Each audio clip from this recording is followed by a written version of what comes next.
जय हिंद दोस्तों। आज हम आपको फिजिक्स के इस वीडियो में एक बेस्ट टॉपिक बताएंगे और बेस्ट टॉपिक क्या है?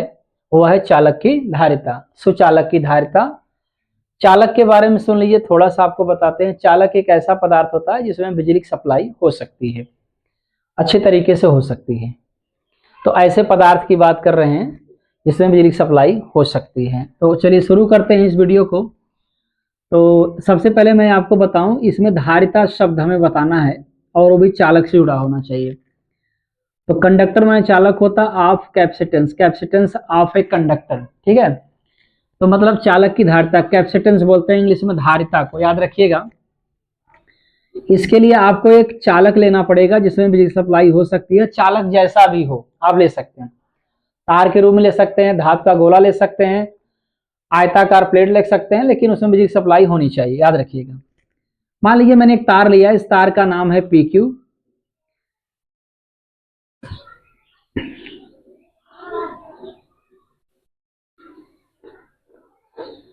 मान लीजिए कि इसमें धारा बह रही है I।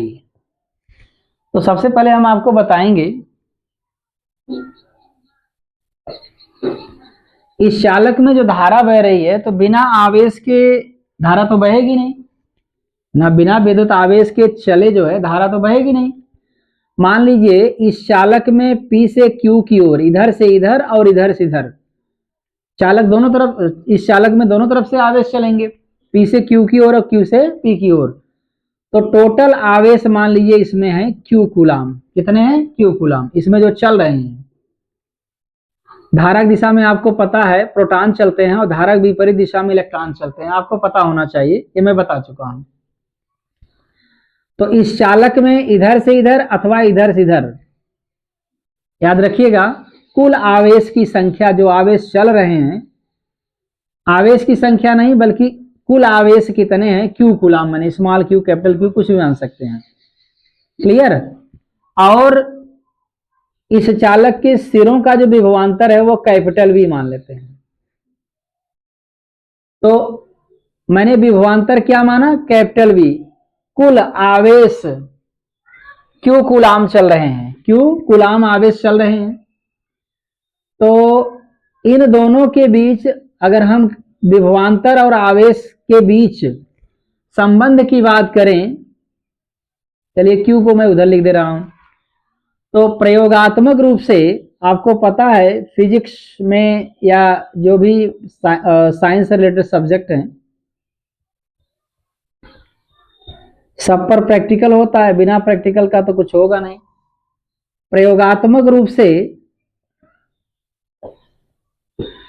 इनके बीच समानुपात का संबंध होगा, अनुक्रमानुपात या समानुपात, Q प्रोपोर्शनल V। याद रखिएगा, मैं आपको धारिता बताने जा रहा हूं, इसके लिए मुझे बताना पड़ रहा है। अगर आप इसको बढ़ाएंगे तो ये बढ़ेगा, इसको घटाएंगे तो ये घटेगा, मतलब सीधा संबंध है, जिसको समानुपात या अनुक्रमानुपात, डायरेक्टली प्रोपोर्शनल कहते हैं। आपको पता है कि जब समानुपात आप हटाते हैं तो आप बराबर का चिन्ह लगाते हैं इसकी जगह और कोई न कोई नियतांक लिखते हैं। तो यहां पर नियतांक लिखा गया C और V सेम टू सेम रहेगा, ये दोनों वैसे रहेंगे, इसकी जगह लगेगा बराबर और कोई न कोई नियतांक जरूर लिखा जाता है। यहां पर प्रयोग हुआ है C। तो आप देख रहे हैं Q बराबर क्या आ गया? CV आ गया। Q बराबर क्या आ गया? CV आ गया।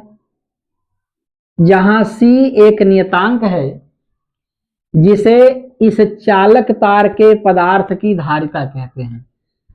C एक नियतांक है जिसे चालक के पदार्थ की धारिता कहते हैं। याद रखिएगा, मतलब अलग अलग पदार्थों के लिए धारिता अलग अलग होगी, C का मान अलग अलग होगा, और समान पदार्थों के लिए C का मान क्या होगा? समान होगा। प्रकृति, मतलब जैसे एल्यूमिनियम का बना हुआ है, 1 मीटर लंबा तार है एल्यूमिनियम का, तो उसकी धारिता मान लीजिए C है, तो 2 मीटर लंबा एल्यूमिनियम का तार रहेगा तो उसकी भी धारिता वही रहेगी, चाहे लंबाई से नहीं बल्कि पदार्थ पर डिपेंड करता है ये C। और अगर एल्यूमिनियम का है एक जगह, दूसरी जगह लोहे का है, तो दोनों के लिए C का मान अलग अलग होगा, मतलब दोनों की धारिताएं अलग अलग होंगी। तो चलिए आपको बताते हैं, C अगर आप वहीं रखें तो ये V जाएगा उधर, बटे हो जाएगा, तो C बराबर Q अपान क्या हो गया, V हो गया। तो अब आप देख रहे हैं C बराबर Q बाई V हो गया। तो परिभाषा C की क्या बनेगी, ध्यान से सुनेंगे आप। किसी चालक के आवेश में होने वाली वृद्धि या किसी चालक को दिया गया आवेश Q तथा उस आवेश के कारण उसके विभव में होने वाली वृद्धि V। फिर से सुनिएगा, किसी चालक को दिया गया आवेश Q, जो आवेश दिया जा रहा है उस आवेश की बात हो रही, दिया गया आवेश Q तथा उस दिए गए आवेश के कारण उसके विभवांतर में होने वाली वृद्धि V के अनुपात को, इन दोनों के अनुपात को उस चालक के पदार्थ की धारिता कहते हैं, अर्थात C बराबर Q बाई V हो जाएगा। एक बार पुनः सुनिएगा, किसी चालक को दिए गए आवेश Q तथा उस दिए गए आवेश के कारण उसके विभवांतर में होने वाली वृद्धि या विभव में होने वाली वृद्धि V के अनुपात को, अनुपात मतलब बटे, अनुपात को उस चालक के पदार्थ की धारिता कहते हैं। तो आप देख रहे हैं C बराबर Q बाई V आया। अब थोड़ा सा इसके मात्रक की बात कर लेते हैं हम। C के मात्रक की बात करें, सपोज दैट मैं EM के सिस्टम में बात कर रहा हूं, इसको SI भी कहते हैं। C का SI में EM के सिस्टम मात्रक क्या होगा, तो इसका क्या होगा, कूलाम होगा। क्या होगा, कूलाम। और इसका क्या होगा, विभवांतर का या विभव का क्या होगा, वोल्ट होगा। इसको आप जानते हैं, क्या हो गया बताइए, कूलाम प्रति वोल्ट। इसी कूलाम प्रति वोल्ट को हम फैरड भी कहते हैं। क्या कहते हैं, फैरड, याद रखिएगा, फैरड। फैरड शब्द फैराडे से लिया गया है, फैराडे के नाम पर यह मात्रक रखा गया है। तो कूलाम प्रति वोल्ट को हम क्या बोलते हैं, फैरड।